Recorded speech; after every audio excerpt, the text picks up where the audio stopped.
Welcome to ANF+Sports Tonight. I am sports producer Scott Pennyman here, running it solo again, right? So this is on a Thursday here. Lots of whole lot of sports to talk about, right? So I love this time of year because this is NFL. Right, it's time to really just dig into some NFL. I love there's several NFL storylines here with the preseason games. Week one of the preseason for most of these teams here. So it's really interesting to sort of get into a lot of these different storylines as we go throughout the league. Which rookies are going to be are going to get their opportunities to start. The Falcons, of course, open up their preseason starting tomorrow. They've been in Miami the entire week. They've been in Miami the whole week with scrimmages, and they'll be opening up tomorrow against the Miami Dolphins. So it'll be real interesting to take a look at that. So we're going to dive into that some. But the first thing I want to hit here, so with this opening preseason game, so there's going to be both the rookies. Remember, there were several rookie quarterbacks taken in the first round this past year, right up and down the list of the draft. So a couple of those guys are going to get their first starts this weekend, like kind of as expected. So C.J.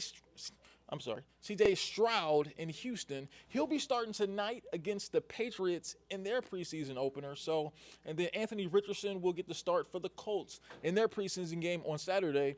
And I could not be more thrilled that both of those guys are going to start the preseason opener, right?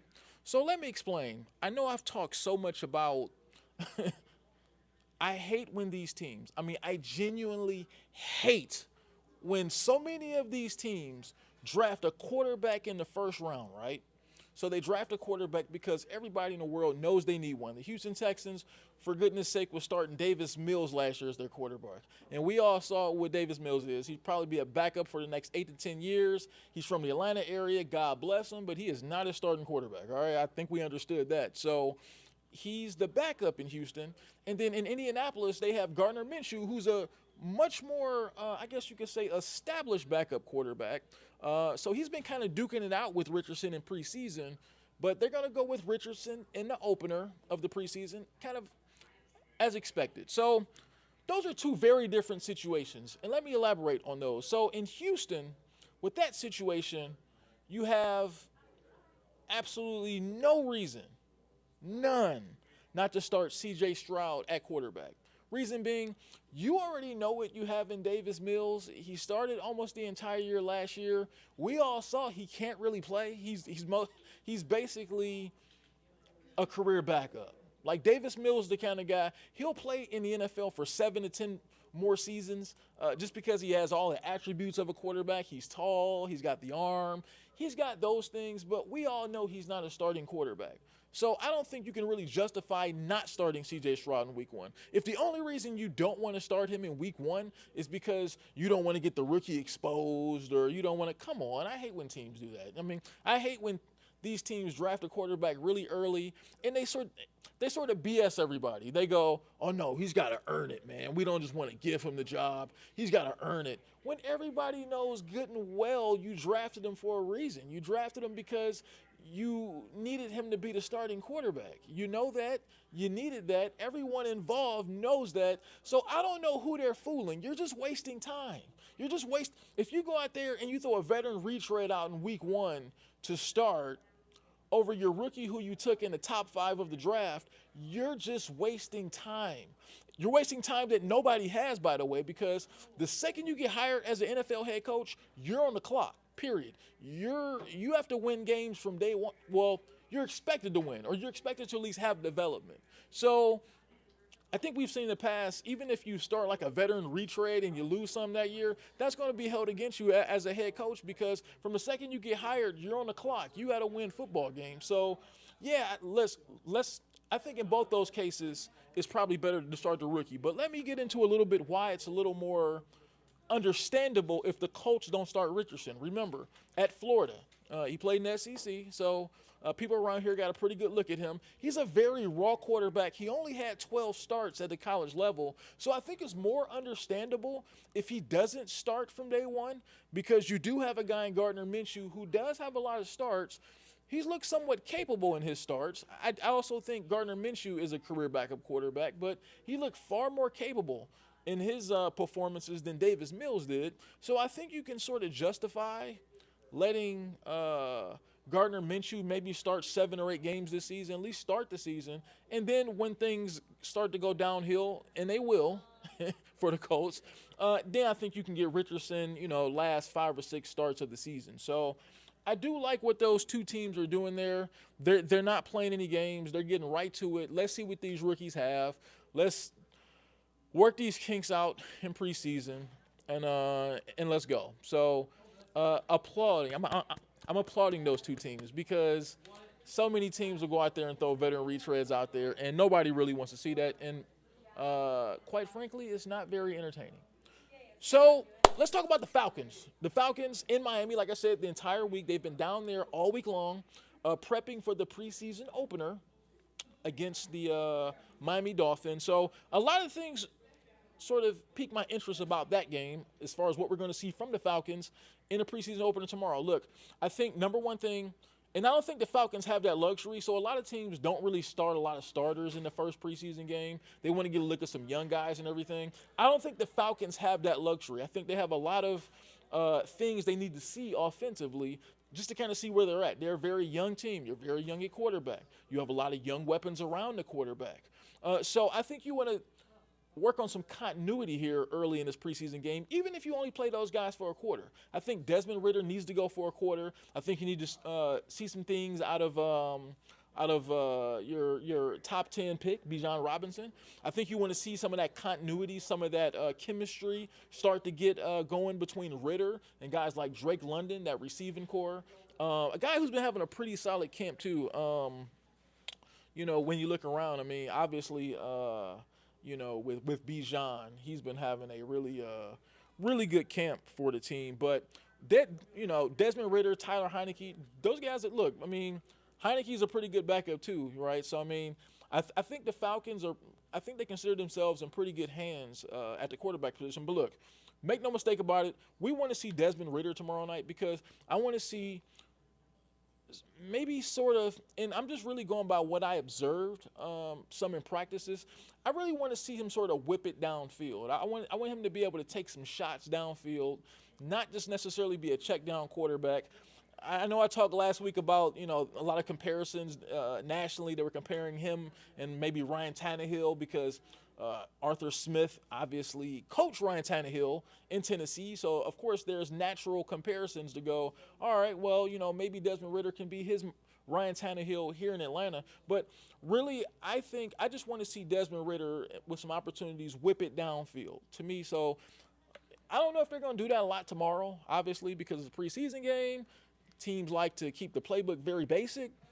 But I'd like to see Desmond Ridder really take some shots because I know in watching practice some last week, I didn't really see him cut it loose a lot downfield. Now, I will say I didn't watch every single play of practice, but when the times I saw him, it was a lot of short intermediate throws in the parts of practice that I observed.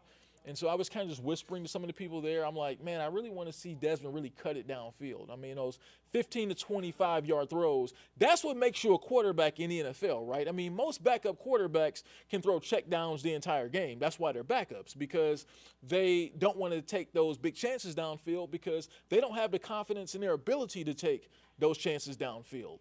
That's normally why they're a backup quarterback.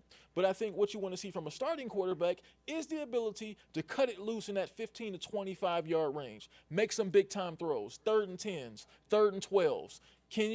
That's where you make your money as a quarterback in the NFL, is those 3rd and 10s, 3rd and 12s. Can he go back? Can he rip it? Can he read the defense? Can he find receivers downfield? Can he help them pick up big plays in the passing game on 3rd downs when NFL quarterbacks earn their money? So I think that's what I want to see. Hopefully, in some of these preseason games, we can see some of that from Desmond Ridder. But, obviously it's preseason, so we'll just have to take everything we see with a grain of salt. So it's really interesting. Let's go around the AFC a little bit. Around the NFC. Around the NFC South, to be specific. So one situation in the NFC South really sort of catches my eye a little bit, right? So obviously, with me being a Cleveland Browns fan, I've kept an eye on Baker Mayfield a lot throughout his career. Look, I was one of those people that even gave Baker the benefit of the doubt, right? I mean, he was a quarterback for my Browns team, and look, believe me when I tell you, man, finding competent quarterback play was hard for about a 15, 20-year span. It was hard to be a fan of that team. And so when Baker Mayfield came through the door in 2018, I'll admit, I was just happy to see a competent quarterback. I was just happy to see a guy who could win games at the NFL level because up to that point, that franchise hadn't had that. So obviously, he goes through his struggles in 2021, has a really nice year in 2020. 2021 goes through some struggles. They replace him with Deshaun Watson. And now he lands in Tampa, where the Falcons will see him twice a year, maybe. So kind of what they're doing down here in Tampa with that situation. So Baker Mayfield is going to start the preseason opener. But I think they will also want to get a really good look at Kyle Trask, too, who is a second-round pick of that team. So I don't really know what to think about that situation, just because, man, if you've gotten to a point in your career right now where you don't know if you're going to beat out Kyle Trask, I mean, how far the mighty have fallen. I mean, Baker Mayfield, former #1 overall draft pick, and now he's in Tampa fighting for his starting quarterback life against Kyle Trask. And from what we've all been hearing from that situation, neither guy's looking great. So, yeah, it's going to be really interesting to kind of see, Ken Baker just sort of get his career back on track. I mean, because right now he's fighting for his life as a starting quarterback in the NFL. I thought, just me personally, I thought he should have stayed with the Rams last season. I thought that was a pretty good thing he had going there with Sean McVay, went to Marist High School right here in Atlanta, Georgia. I thought he had a really good situation going with that Rams team, with that Rams organization. They really seemed to really feel that Baker could be maybe the heir apparent to Matthew Stafford. And I thought last season when he played a couple games there, I thought he did a solid job coming in for Matthew Stafford in those games. He had the one, was it the Monday night game where he brought him from behind? It was kind of like a real thrilling game, and so he sort of looked like he was resurrecting his career with the Rams. But then obviously, look, I mean, I don't blame him. He wants to be a starting quarterback, so he goes to Tampa, and now he's in a fight for his life for a starting quarterback job. Look, it doesn't look good, especially on a resume of a quarterback, to just do that much jumping around, right? I mean, you've kind of been with three different teams in the last 3 years, and you're running out of opportunities if you're him. The next step is probably to be a career backup quarterback. So just sort of watching what's going on down there in Tampa with their quarterback situation is one of the more interesting storylines of this preseason. And then you look at some of the other teams too. I mean, obviously the Falcons open up against Carolina week 1. You got Bryce Young there playing quarterback.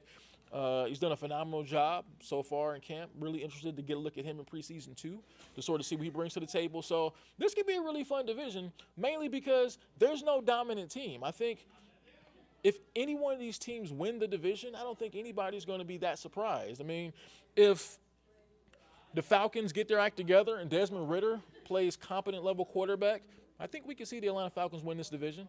I think when you look at the New Orleans Saints and they have Derek Carr, who's a proven starting quarterback, who's proven he can win NFL games, at least at a decent level, led the Raiders to the playoffs a couple years ago. So Derek Carr is probably the most capable quarterback of any of these teams in the division right now. He's the most proven quarterback. And then sort of when you look around to the Falcons and Panthers, they've got 2 young quarterbacks. So there's not really one juggernaut in the division. So that's going to be really interesting to take a look at as the season plays out, kind of how things go in the NFC South. That might be one of the more fun divisions in football just because there's no real favorite. Yeah, I mean, if you're the Falcons, you got to believe that you got a pretty good job to win. You have a pretty good opportunity to win this thing. So it's going to be really interesting to see what goes on there in the NFC South as we continue through through the preseason. A lot of good storylines there. So one thing that's taking place here, we get to this. So, UGA, let's talk some college football. So, UGA, going through practices last few weeks, we were out there today, and they're gonna have their scrimmage on Saturday. So it'll be a pretty good look and see who starts a quarterback for them. Maybe a good look at Carson Beck. I think most people expect him to be the starting quarterback this season. But let's be real. Let's be totally real. It doesn't matter who the starting quarterback is for UGA. I know a lot is being made of this right now. A lot is being made of who the starting quarterback is going to be heading into the season. Look, it doesn't really matter. I don't think it matters. I'm just being real. Because UGA has long been a team that I'm not going to say they win in spite of their quarterback, because Stetson Bennett was obviously drafted there, obviously had a very decorated college career, but he kind of grew into that. But I think UGA is the kind of team, they're so dominant on both sides of the ball. They're so dominant on defense. They're so dominant at other positions. They got so many stars at every position on the football field. They don't need a star quarterback. They just need a guy who's going to drive the bus. He just needs to be able to drive the bus where it needs to go and let the kids off, right? That's not a very complicated job. We've all seen bus drivers, right? No disrespect to anybody who's a bus driver, but being a bus driver, when you look at it, seems like a pretty simple job, right? I mean, you might have to deal with some drunk guys in the back of the bus every once in a while and everything like that, but that's a whole nother story. But in terms of being a quarterback, being a bus driver, you just want a guy that can just distribute people, distribute the ball where it needs to go. Like a guy who drives a bus needs to just drive and distribute the people where they need to go. That's all you need from UGA's quarterback. Just be a bus driver and just dump it off where it needs to go. Carson Beck or Brock Vandegrift or who's ever playing quarterback, it don't matter. They're going to win anyway. Just because their defense is so dominant, they're going to take the ball away from people. And then on the offensive side of the ball, there's just so many guys there on offense who you have to get the ball to. I mean, you got a Mackey Award guy at tight end. You got a bunch of backs that can run the ball, guys who are all 4- and 5-star guys in high school. Wide receiver position is really good. And more importantly, the offensive line ain't going to let nobody touch you. So that's going to be, I'm not going to say being UGA's quarterback is one of the easiest jobs in America, but it's one of the easiest jobs in America from a football standpoint. Let's be real, because you probably aren't going to be touched very often as a quarterback, and there's not going to be a lot asked of you. So I think that's just one of the more overrated storylines of the season so far, just because they don't need a whole lot out of their quarterback. So I don't know. That's just me. It's giving us stories to talk about, but the big question is, can they win their third straight national championship? And when you look at their schedule, there isn't a team on there that you feel very confident that they can take them down. Let's just be real. They're going to have a very good chance to win their third straight national championship. They're really going to be fighting themselves. That's what teams fight in this situation, is complacency. But Kirby Smart does not appear to be the kind of coach that's going to allow his team fall to complacency. I mean, I think he comes from the Nick Saban school of management, where he sets that goal so well for his team coming into every single year that I just don't see a team on their schedule who would be a favorite as far as beating them. I mean, they go up to Tennessee. Tennessee is going to be a tough game. I like what Coach Heupel is doing up there with that team, but when it gets down to it, I just don't think, unless whoever they put at quarterback is just so bad and turns the ball over and does all the things that they don't need him to do, to me, that's the only way I can see them losing. I don't think anybody's just going to come out and beat this team. I mean, even if they have to win games like the 2000 Ravens, like the 2000 Baltimore Ravens, where basically their quarterback is like Trent Dilfer and he just hands the ball off and dumps it off and all that stuff, even if they have to win games that way, I think they'll find a way to win them. So that's just my take on that. So let's get to, and it's a good one here, what's on my mind. One second. So here's what's on my mind. So it's a real interesting situation going out there. Let's stick with the NFL. It's a real interesting situation going out there in San Francisco where Trey Lance, who was, they gave up a lot to get Trey Lance. Like, they moved up in the draft. The 49ers moved up in the draft to get Trey Lance, I believe number 3 overall in that draft. And now they're in a situation where he could end up being their third quarterback, because right now they have right now as the backup, they have Sam Darnold playing quarterback, right? So let me see here. What they have on the actual depth chart. So when you look at the 49ers depth chart, right, obviously they got Brock Purdy sitting at the top right now at quarterback. So you got Brock Purdy at the very top. And so now you have a real duel between Sam Darnold and Trey Lance, which you would think this shouldn't be a duel at all because Trey Lance was, I mean, you gave up draft picks. You gave a lot of draft capital, multiple first-round picks to move up in a position to be able to draft Trey Lance. But obviously, unfortunately for him, he gets hurt early last year, and he gives Brock Purdy a chance to shine. So right now, Brock Purdy is locked into that starting quarterback role. And then in the offseason, they brought in Sam Darnold, who, of course, this is what Sam Darnold does, though, right? Sam Darnold is going to always pass the eye test. He kind of reminds me of a quarterback who played when I was growing up, when I was a kid, a guy named Jeff George. People around here are very familiar with him because he played for the Falcons for some years, and he was a guy that he threw such a beautiful ball that he suckered scouts in all the time. People would see him throw such a beautiful ball, and they would be like, he'd be able to sucker in an offensive coordinator or a team to go, look, we can work with him.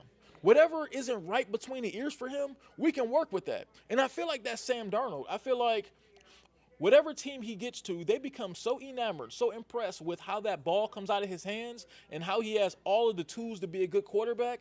I think they just fall in love so quickly with all those attributes that they think they can work with them. And let's face it, if you're Kyle Shanahan, I don't doubt that he can maybe turn Sam Darnold into something because whoever plays quarterback for Kyle Shanahan does a good job. We've seen it time in and time out. There's been a bunch of different quarterbacks in San Francisco, and Kyle Shanahan does a good job with them, and he wins with them, right? So it's not beyond the realm of possibility that Sam Darnold can do the same there. So I think they really believe that can happen with Sam Darnold there. So it's going to be really interesting to see what happens with Trey Lance there because he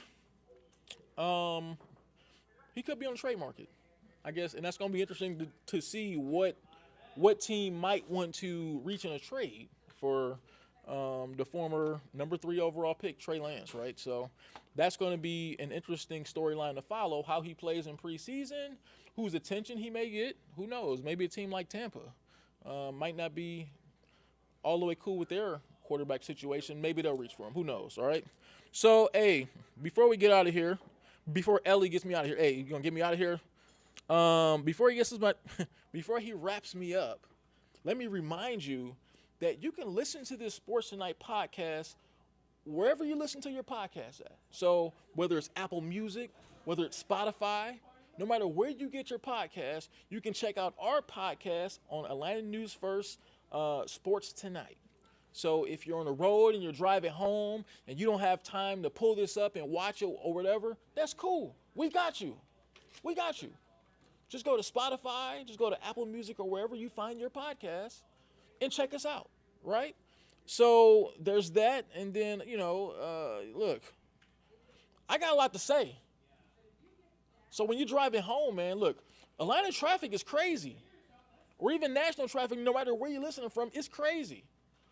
Pull us up on that podcast and let's go. Listen to Sports Tonight, all right? Look, even try it tomorrow because we'll be right back here tomorrow discussing some really cool sports topics. Look, we'll be talking about the Falcons as they get ready for that preseason game, and I'm pretty sure there's going to be a whole lot of more NFL news that we're going to throw your way, all right? All right, so that's Sports Tonight for this Thursday. I'm about to get out of here. I'm going to let you get out of here. We'll see you tomorrow.